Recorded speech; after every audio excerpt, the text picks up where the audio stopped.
Good morning students. प्रज्ञा विद्यालय की online classes में आपका स्वागत है। और आज हम कक्षा 12वीं का भूगोल विषय का अध्याय 5 जो कर रहे थे उसका सेकंड लेक्चर करने जा रहे हैं।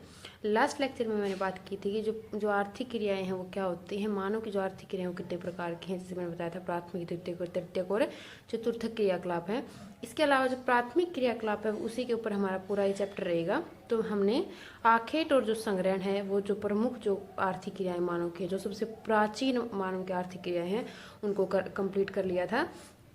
आज हम जो नेक्स्ट जो आर्थिक क्रिया है, प्राथमिक क्रिया है मानव की, पशुचारण, ये भी एक बहुत ही प्राचीन क्रिया है, आर्थिक क्रिया है। उसी को हम आज डिस्कस करेंगे। तो देखिए पशुचारण क्या होता है।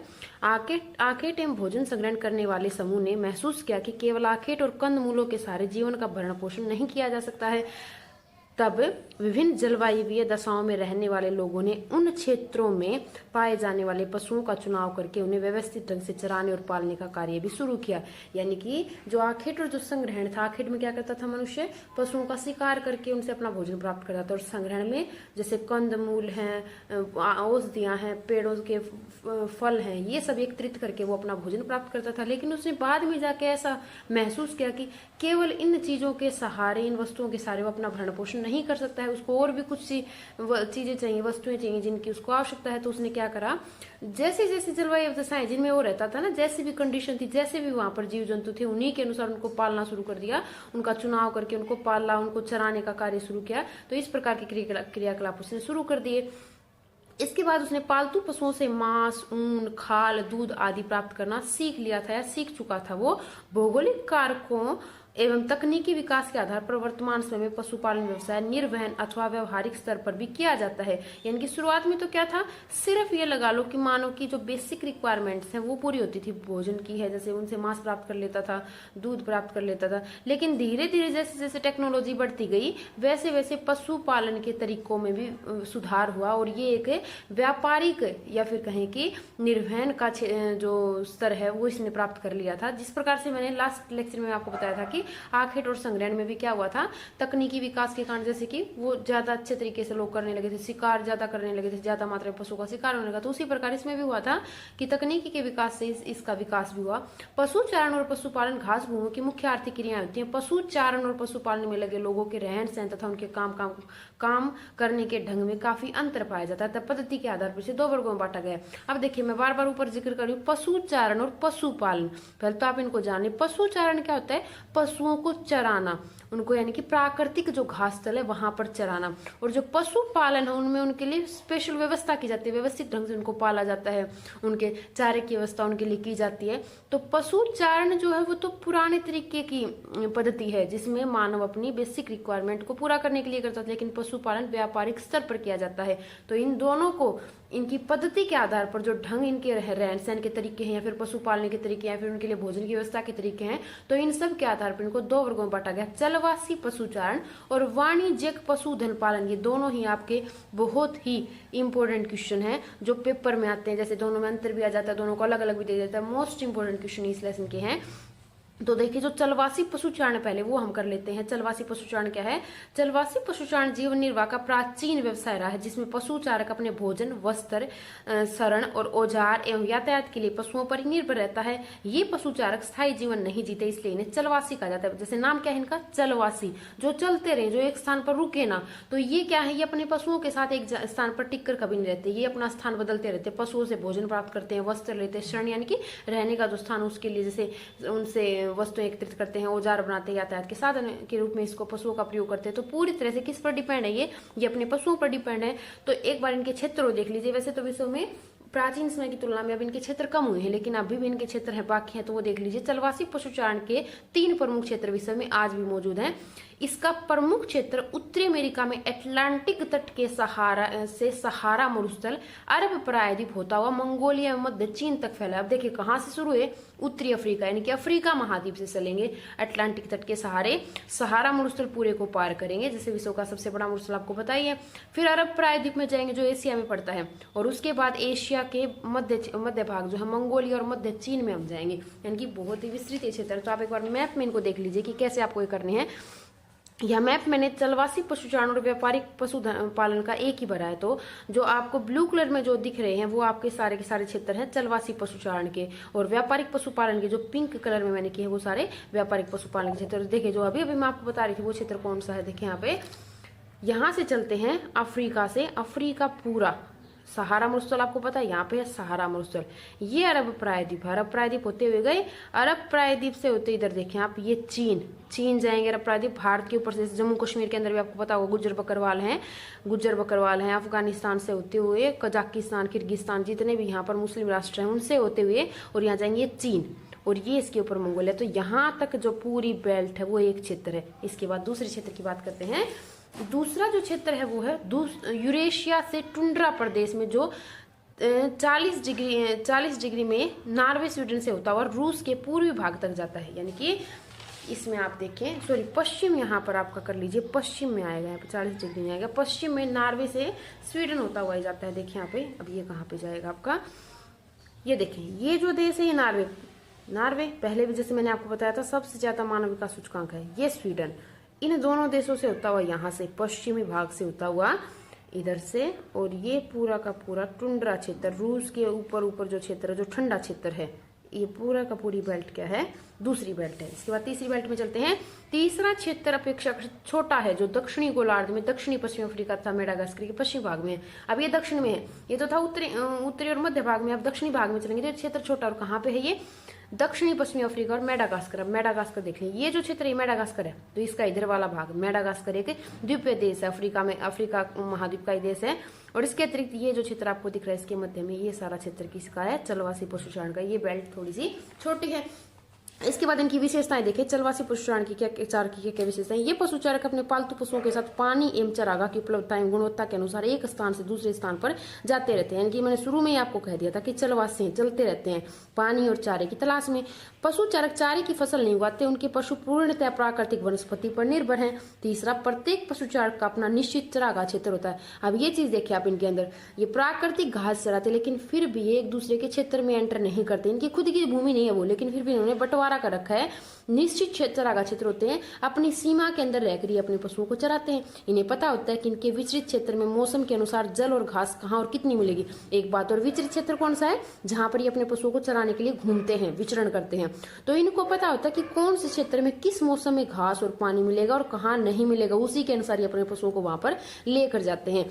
अगला है, कुछ क्षेत्रों में ये अपने पशुओं के साथ ऋतु प्रवास करते हैं। गर्मियों में ये मैदानी भागों से पर्वतीय चरागाह की ओर एवं शीत ऋतु में ये पर्वतीय भागों से मैदानी भागों की ओर प्रवास करते हैं। अब देखिए, सर्दियों में आपको पता होगा पहाड़ों पर जैसे ठंड ज्यादा पड़ने के कारण बर्फ गिरती है, जिससे घास है या फिर अन्य जो भोजन के जो पदार्थ प्राप्त करते हैं पशु, उनको नहीं मिल पाते, तो वो क्या करते हैं, सर्दियों में तो कहाँ आते हैं, मैदानी भागों में, यानी कि जो पहाड़ों की जो घाटियां होती हैं नीचे, उनमें उतराते हैं। और सर्दियों में सर्दियों में आते हैं, और गर्मियों में ये कहाँ चले जाते हैं, मैदानी भागों में चले जाते हैं। और सर्दियों में पर्वतीय भागों में से ये मैदानी भागों में प्रवास कर जाते हैं। तो ये जगह बदल लेते हैं कि जैसे ठंड बढ़ेगी तो क्या होगा, पहाड़ों पर ठंड ज्यादा है तो कहाँ जाएंगे, मैदानी भाग में, और गर्मी जब बढ़ेगी तो कहाँ चले जाएंगे, पर्वतीय भागों में ये चले जाते हैं। इसी को क्या कहते हैं, ऋतु प्रवास इसको कहा जाता है।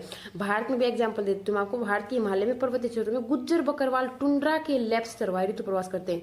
हिमालय के तो गुज्जर बकरवाल और टुंड्रा, अभी मैंने आपको दिखाया था मैप के अंदर, वहां के लेप्स चरवाहे बोले जाता है, उनको लेप्स कहा जाता है, तो वो भी ऋतु प्रवास करते हैं। चलवासी पशुपालक का सामाजिक स्तर पशुओं की संख्या से निर्धारित होता है, यानी कि जितने पशु उतना ही ज्यादा रिच इनको माना जाता है। चलवासी पशुचारण पारिस्थितिकीय तथा सांस्कृतिक अनुकूलन का विशिष्ट स्वरूप प्रदान करता है, यानी कि ये किसी भी प्रकार का नुकसान वातावरण को नहीं पहुंचाते, एक संतुलन बना के रखते हैं उसके अंदर। ये चलवासी पशुचारण के क्षेत्र कठोर प्राकृतिक दशाओं वाले हैं। यहाँ घास के मैदान में प्रति इकाई भूमि की वहन क्षमता कम पाई जाती है। अब देखिए आप, या तो बहुत ही ठंडे क्षेत्र हैं, या फिर बहुत गर्म या आर्द्र क्षेत्र मैंने आपको सारे दिखाया, सहारा मरुस्थल मैंने आपको दिखाया, टुंड्रा क्षेत्र जो ठंडा क्षेत्र है विश्व का सबसे, वो मैंने आपको दिखाया। तो कठोर प्राकृतिक दशाएं हैं, तो जितना कठोर जलवायु होगी तो घास तो कम उग पाएगी, भूमि की वहन क्षमता का होगी, कैपेसिटी जो है वो क्या होगी, कम होगी, तो कम घास उग पाती है, कम उसकी उत्पादन क्षमता होती है भूमि की। टुंड्रा प्रदेश में शीत ऋतु लंबी और कठोर होती है, जिसमें काई व लाइकेन जैसी वनस्पति उगती है। अब देखो घास भी कम पड़ जाती है टुंड्रा क्षेत्र में, तो क्या उगते हैं, काई और लाइकेन। और वहां पर क्या पाला जाता है, रेंडियर, एक प्रकार से जैसे आपने कुत्ता देखा तो डॉग की तरह, ये कि ये थोड़ा सा उससे हेल्थी, ये एक जानवर है रेंडियर, जिसको वो अपनी स्लेज गाड़ी खींचने के लिए प्रयोग करते हैं जो बर्फ पर चलती है। तो ये रेंडियर जो है वो काई और लाइकेन खाता है। चलवासी पशुचारक का अपने पशुओं के साथ घनिष्ठ संबंध होता है। ये तो थी चलवासी पशुचारक की विशेषताएं। आप दूसरी ओर देख लीजिए, जो आपके जो वाणिज्यिक पशुधन पालन जो है वो किस प्रकार का है। वाणिज्यिक पशुधन पालन पे अपेक्षाकृत एक नया व्यवसाय है। इसका प्रचलन आज से लगभग 2 शताब्दी पहले शुरू हुआ था, जब दूध, मांस, ऊन और खाल जैसे पशु उत्पादों की मांग बढ़ी। इनकी डिमांड बढ़ते ही क्या हो गया था, ये व्यापारिक हो गया था, ये यानी कि वाणिज्यिक पशुधन पालन ये आ गया था। वाणिज्यिक पशुधन पालन पश्चिमी संस्कृति से प्रभावित है, जिसमें पूंजी और तकनीकी ज्ञान की बहुत ही प्रमुख भूमिका है। अब पैसा चाहिए, अब ये नहीं कि 2-4 पशु ये पालते हैं, पूरे के पूरे मतलब एक समूह में पशुओं को पालते हैं, तो काफी पैसा इसके लिए चाहिए, तकनीकी ज्ञान इनके पास होना चाहिए। अब क्षेत्र एक बार देख लीजिए, विश्व में क्या, विश्व के जितने भी प्रमुख घास स्थल है, शीतोष्ण और उष्ण कटिबंधीय घास स्थल, उन सब में ज्यादातर क्षेत्रों में ये वाणिज्यिक पशुधन पालन किया जाता है। तो इनको आप गौर से देख लीजिए, क्योंकि मोस्ट इंपोर्टेंट क्षेत्र हैं। ये आपके आगे भी जैसे और भी कुछ मैं आगे इस लेसन में जो कृषि क्षेत्र दिखाऊंगे आपको, तो वहां भी ये मिलेंगे। उत्तरी अमेरिका में प्रेरी, दक्षिण अमेरिका में पंपास और लानोस। दक्षिण अमेरिका में पंपास को तो बोला जाता है अर्जेंटीना में, और लानोस बोला जाता है वेनेजुएला में। दक्षिण अफ्रीका का वेल्ड क्षेत्र, ऑस्ट्रेलिया में डाउन, न्यूजीलैंड में कैंटरबरी और यूरेशिया के स्टेपी। अब देखें सभी के सभी क्षेत्र देखें। सबसे पहले चलते उत्तरी अमेरिका में बहुत ही प्रमुख क्षेत्र है प्रेरी। ये जो आप देख रहे हैं ये सारे के सारे प्रेरी घास स्थल हैं। इसके बाद दूसरा दक्षिण अमेरिका में अगर यहाँ देखें अर्जेंटीना, ब्राजील में, तो इनको बोला जाता है पंपास। क्या बोला जाता है, पंपास, प्रेरी, पंपास। और ये आप देख रहे हैं वेनेजुएला में, इनको लानोस घास स्थल बोला जाता है। ठीक है। इसके बाद अफ्रीका में अगर आप देखेंगे तो ये है डाउन, सॉरी वेल्ड। अब कैसे याद रखेंगे, वाइल्ड जो है एनिमल्स हैं वो अफ्रीका में ज्यादा मिलते हैं, तो वाइल्ड से वेल्ड याद आप रख लेना, आपको याद रह जाएगा।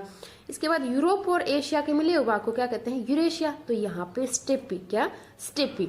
इसके बाद ऑस्ट्रेलिया में जाएंगे तो आपका डाउन। अब ऑस्ट्रेलिया देखिए सबसे नीचे से याद रख लो, नीचे है ये महाद्वीप, तो ऑस्ट्रेलिया में सबसे नीचे है तो डाउन, और ये न्यूजीलैंड में कंटरबरी। तो इनको आप याद रख लीजिए, ये प्रमुख घास स्थल है जहां पर वाणिज्यिक पशुधन पालन किया जाता है। इसके बाद देखें आगे इनकी विशेषताएं। वाणिज्यिक पशुधन पालन में पशुओं के प्रजनन, नस्ल सुधार, रोगों की रोकथाम तथा बीमार पशुओं के इलाज पर समुचित ध्यान दिया जाता है, यानी कि विशेष सुविधाएं दी जाती है पशुओं को उनके रोगों से बचाने के लिए, उनके इलाज के लिए। पशुओं को बड़े बड़े बाड़ों में रखा जाता है, जिन्हें प्रेरी क्षेत्र में रेंच और पंपास क्षेत्र में एस्टेंसिया कहा जाता है। याद रखिए इनको, प्रेरी कहाँ पे, उत्तरी अमेरिका में, और पंपास कहाँ पे, दक्षिण अमेरिका के अर्जेंटीना में। यहाँ पे एस्टेंसिया, इनको छोटे प्रश्न भी जैसे आपके पेपर में से आते हैं। नेक्स्ट, चरागाहों को कांटेदार तारों द्वारा कई भागों में बांट जाता है। इन भागों को बारी बारी चराई के लिए खोला जाता है, ताकि एक खंड में चरी हुई घास को दोबारा उगने के लिए समय मिल जाए। अब ये नहीं कि अंधाधुंध चराई ये करते हैं, ऐसा नहीं करते ये। जैसे कुछ समय के लिए इस क्षेत्र में चराएंगे, इस बाड़े में, फिर दूसरे बाड़े में, फिर तीसरे बाड़े में, ताकि घास उगती भी रहे, प्रकृति को भी कोई नुकसान ना, और पशुओं को संपूर्ण या पूरी तरह से जो भोजन वो मिलता रहे। प्राकृतिक घास की कमी होने पर पशुपालक चारे की व्यवस्था भी करते हैं। अकेला किस पर डिपेंड नहीं है, प्राकृतिक घास पर डिपेंड है, जैसे कि चलवासी पशुचारक थे। अतिचारण को रोकने के लिए बाड़ों में पशुओं की संख्या को निर्धारित कर दिया जाता है। आवश्यकता से ज्यादा पशु भी एक बाड़े में नहीं होंगे। पशुओं के लिए स्वच्छ जल की व्यवस्था भी की जाती है। दूध व मांस का प्रसंस्करण तथा पशु उत्पादों का डिब्बाबंदी का काम आधुनिक मशीनों द्वारा वैज्ञानिक पद्धति से किया जाता है। अब दूध मांस का प्रसंस्करण यानी कि जैसे कि दूध डायरेक्ट तो इतना यूज नहीं है, दूध से जैसे कि चीज बनाना, मक्खन बनाना, तो ये बनाना, और मांस को जैसे पैकेट में बंद कर देना, फिर या कई फॉर्म में जैसे अलग अलग मांस, अलग अलग प्रकार के मांस को अलग अलग तरीके से इस्तेमाल करना, तो ये सारा काम, और इनको डिब्बे में बंद करना क्या होता है, मशीनों से होता है, वैज्ञानिक पद्धति के द्वारा ये किया जाता है। तो ये थी इनकी 7वीं विशेषता। और लास्ट देख लीजिए, यह विकसित अर्थव्यवस्थाओं में बड़े पैमाने पर किया जाता है, और जिसमें पशु उत्पादों का व्यापार राष्ट्रीय और अंतर्राष्ट्रीय स्तर पर किया जाता है। अब ये राष्ट्रीय और अंतर्राष्ट्रीय स्तर पर भी किया जाता है। तो ये दोनों की विशेषताएं थी, दोनों को बहुत ही ध्यानपूर्वक आपको करना है। आज का होमवर्क आपका क्या रहेगा, एक तो आपको चलवासी और व्यापारिक पशुधन पालन में अंतर स्पष्ट करना, जो विशेषताएं मैंने आपको बताई ना वो आपको यहाँ पे लिखनी है। ठीक है। नेक्स्ट, इसी में से एक प्रश्न बनता है कि चलवासी व्यापारिक पशुधन पालन की विशेषताएं बताइए। जैसे आप कर सकते हैं, इस प्रकार से भी पेपर में आता है, इस प्रकार से भी आता है। टुंड्रा प्रदेश में पाए जाने वाले पशु कौन सा है, अभी मैंने आपको बताया था कि क्या खाता है ये जो सर्दियों में लाइकेन उगती है उसको खाता है, तो ये रेंडियर है। सहारा और एशिया के मरुस्थलों में प्रमुख पशु, अब देखें डेजर्ट एरिया में अगर जाएंगे तो क्या पशु ज्यादा होते हैं, भेड़, बकरी, ऊंट ज्यादा पालते हैं। जैसे हम राजस्थान को देखें, राजस्थान में कौन से पशु ज्यादा है, तो उससे आप याद रख लेना कि सहारा में भी वही पशु ज्यादा है। आर्कटिक और ध्रुवीय क्षेत्रों में, अब ठंडे क्षेत्रों में, अब ये टुंड्रा है, ये आर्कटिक में ही तो पड़ता है, ध्रुवीय क्षेत्र के आसपास ही तो ये सेम रहेगा रेंडियर। बस क्वेश्चन मैंने आपका चेंज कर दिया। ऋतु प्रवास किसे कहते हैं, मैंने आपको बताया था कि ये घास खत्म होने पर सर्दियों में नीचे आ जाते हैं पहाड़ों से और गर्मियों में ऊपर चले जाते हैं पहाड़ों के। लेक्सचर वाय कहाँ पर हैं? टुंड्रा क्षेत्र में, मैंने आपको बताए थे। तिब्बत एवं एंडीज के पर्वतीय भागों में कौन से पशु पाले जाते हैं? अब ये और देख लीजिए एक बार, तिब्बत और एंडीज। एंडीज है उत्तरी अमेरिका में और तिब्बत का क्षेत्र चीन के पास है। चीन में याक और लामा पाला जाता है। जैसे आप हमारे जम्मू कश्मीर में जाते हैं तो वहां पर भी याक जैसे पाया जाता है, लामा नहीं है, याक और लामा। रेंज किसे कहते हैं? अभी मैंने आपको बताया था उत्तरी अमेरिका में घासलों में जो बाड़े होते हैं पशुओं के उनको एस्टेंसिया। दक्षिण अमेरिका के पंपास में जो बाड़े होते हैं पशुओं के उनको चलवासी पशुचारण के विश्व में प्रमुख क्षेत्र और व्यापारिक पशुधन पालन के प्रमुख क्षेत्र। ये आप अलग से क्वेश्चन करेंगे जो अभी मैंने मैप में आपको दिखाए थे, मैप भी आपको भरना है। तो ये आज आपका होमवर्क रहेगा जो आपको फेयर नोटबुक में उतारना है और मैप को भी आपको साथ में भरना है इसी प्रकार से सुंदर सुंदर और इसको याद करना है। Thank you.